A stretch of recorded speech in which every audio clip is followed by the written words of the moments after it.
Hey everybody, Ryan Groffin here, author, speaker, chef, restaurateur, founder of therestaurantboss.com, as well as clickbacon.com and scalemyrestaurant.com. I hope you're enjoying these kind of silly and stupid fun things that I'm doing to start out these videos. I hope they're more entertaining for you. That's my goal. If you appreciate it, awesome. If you don't, sorry, that's just me. So today I want to talk about this idea that new ideas might be something that's killing your restaurant, killing your productivity, killing your ability to succeed at the levels that you want. There's something known as bright, shiny object syndrome, or BSOS. Bright, shiny object syndrome is an actual theory. It's like a real thing in business. It's a term that's used a lot for constantly looking around at new things. Something is always new. It's FOMO, fear of missing out. It's just this idea that, or it's this theory, this syndrome that happens when usually younger, less experienced operators or people who are new to different industries come up with ideas all the time. They see something new, let's go do that. They see something new, let's go do that. Like when I was riding my scooter and I saw something, and then what happens? I crashed. Well, the challenge with new ideas is that they distract you from what you're working on. And oftentimes these new ideas distract us from our original goals. And usually what got us into our business, the original plan, the original goal, is usually a really good plan. It's a really good goal. But if we don't pursue it with vigor, if we don't put all of our attention into it, the distraction is often what kills our business. We try this for a week, it doesn't work. We try that for a month, it doesn't work. We try some new marketing technique, it doesn't work. We try that, it doesn't work. And so what BSOS, what bright shiny object syndrome does is you don't hit your goals, your productivity sinks, and you create a lot of stress in your life and with your team. So what I want you to do is I want you to think of this more like the light, for example, the light that's shining on me. Now, that light is very little energy. It's plugged into the wall. It's, I don't know the amount, the wattage, the voltage, whatever it is, but it's not a ton of energy. I'm not getting burned under these lights. But if you took that same amount of energy and focused it into what's called a laser, if we took all that light and used a series of mirrors and magnifying glasses and all types of things to shrink that light into a beam smaller than a human hair, it could cut steel.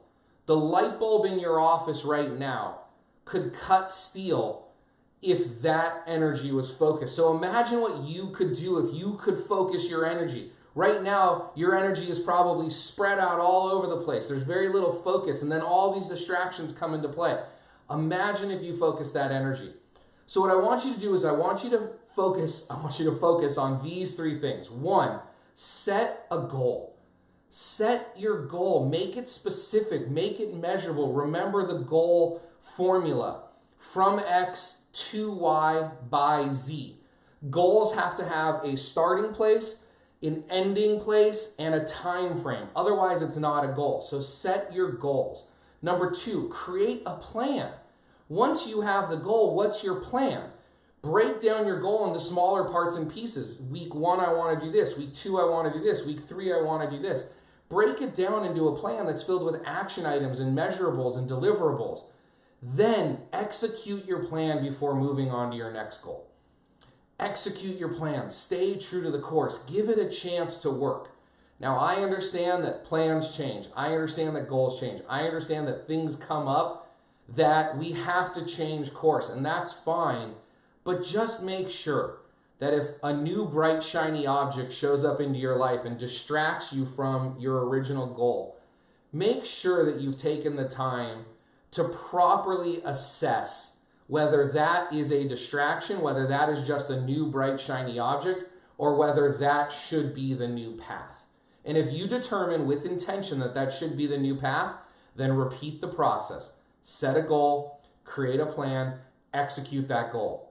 Don't allow yourself to deviate from a goal more than once. If you even deviate one time. But if you start changing and changing and changing and changing, I have a feeling that this might be what's slowing down the progress in your business. I hope you enjoyed this week's video, and I look forward to bringing you another one just like it next week. I love all you crazy restaurant people out there, and remember, systems create freedom, freedom creates value, and value creates scale. Have an amazing day.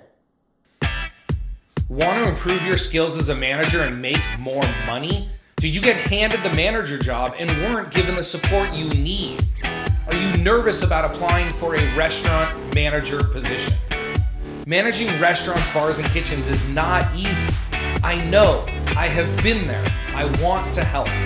The difference between where you are now and where you want to be is a plan and some new tools. That is why I created the Restaurant Manager Certification. It's a boot camp for aspiring restaurant leaders designed to simplify your path to the top. Learn more at therestaurantboss.com/manager. I hope you enjoyed this week's training video. If you haven't subscribed to our channel yet, would you go ahead and smash the like button right up there so you can get notified every week when we release a new free training video. I've also gone ahead and put a couple of videos for you here and here that I think you're going to enjoy. Remember, systems create freedom. Freedom creates value, and value creates scale.